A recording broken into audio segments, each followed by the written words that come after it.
বন্ধুরা, শর্মিজ কিচেনে আপনাদেরকে স্বাগত। আর মাত্র একদিন পরেই শিবরাত্রি, তাই আমি শিবরাত্রি স্পেশাল সাবু মাখা বানাবো। তার জন্য যে যে ফলগুলো লাগবে সাবু মাখাতে দেওয়ার জন্য, ওগুলো আমি কেটে নেব একে একে করে। প্রথমেই আমি একটা বড় আপেলের হাফ নিয়ে নিচ্ছি। আপনারা চাইলে পুরো আপেল দিতে পারেন। যেহেতু আমি কম পরিমাণে সাবু মাখা বানাবো, তার জন্য আমি হাফ আপেল নিয়ে নিয়েছি। আপেলটাকে কেটে নিয়েছি। আপেলটা কাটা হয়ে গেলে আমি নাশপাতি নিয়ে নেব। নাশপাতিটাও আমি এখানে হাফ নিয়ে নেব।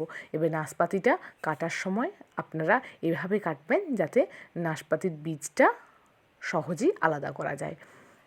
এইভাবে দেখুন আমি নাশপাতিটা কেটে নিলাম। নাশপাতিটা কাটা হয়ে গেছে। এবারে আমি আলু বোখরাটা নিয়ে নেব। আলু বোখরাটাও আমি হাফ দেব, পুরোটা দেব না। আলু বোখরাটা দিলে কী হবে, একটা টক মিষ্টি ভাব আসবে সাবু মাখাটার মধ্যে, যেহেতু আলু বোখরা একটু টক লাগে। আলু বোখরাটা কাটা হয়ে গেছে। এবারে আমি আঙ্গুর কেটে নেব। আঙ্গুরটা এটা আপনারা উপোস করলে খেলে পেট খুব ঠান্ডা থাকে, আর সহজেই এটা বানিয়ে নেওয়া যায়। উপোসের দিন সাধারণত আমরা ক্লান্ত থাকি, তাই অন্য কিছু বানাতে ইচ্ছে করে না।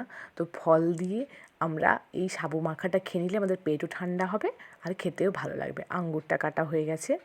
এবারে আমি একটু করমচা, দুটো ছোটো ছোটো করমচা কেটে নেব। সাধারণত শিবরাত্রিতে সেভাবে আমরা কিছুই খাই না। পুজো দেওয়ার পরে যদি এই একটু ফল কেটে নিই, তার সাথে সাবু মাখা দিই, তাহলে খেতে খুব ভালো লাগবে। করমচাটা কাটা হয়ে গেছে। আমি এরপরে ইন্ডিয়ান চেরি একটা নিয়েছি। উপর থেকে এটা ছড়িয়ে দেবো যাতে আমাদের দেখতে খুব ভালো লাগে। ইন্ডিয়ান চেরিটা কাটা হয়ে গেছে। এবারে আমি কলাটা কেটে নেব। এবারে চলুন দেখে নেই আমি আর কী কী সাবু মাখার জন্য নিচ্ছি। সাবু নিয়ে নিয়েছি, দুধ নিয়ে নিয়েছি, ভেজানো মুগ, ভেজানো ছোলা আর চিনি নিয়ে নিয়েছি। এবারে যে যে ফলগুলো আমি কেটে রেখেছিলাম আবারও আপনাদেরকে দেখিয়ে দিলাম। কলা, আঙ্গুর, আখরোট, চেরি, করমচা, ইন্ডিয়ান চেরি, নাশপাতি, খেজুর, আপেল।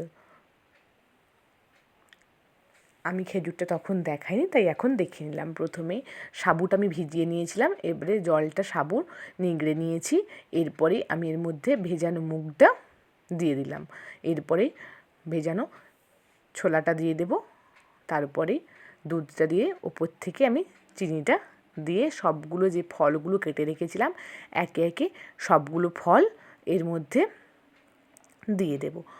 ফলটা দেওয়া হয়ে গেলে এটাকে ভালোভাবে মেখে নেব।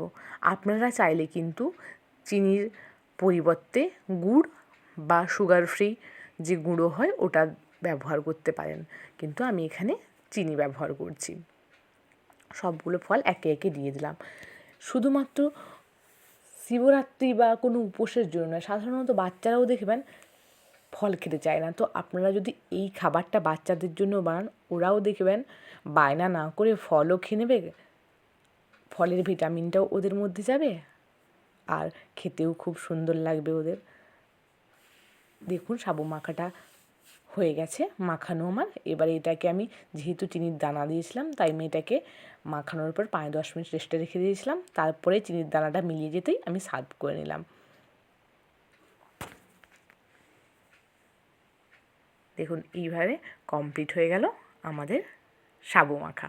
এবারে ওপর থেকে আমি একটু কিশমিশ আর যে চেরি, ইন্ডিয়ান চেরি, করমচা আমি কেটেছিলাম ওপর থেকে একটু যাতে দেখতে সুন্দর লাগে সব দিয়ে দেবো।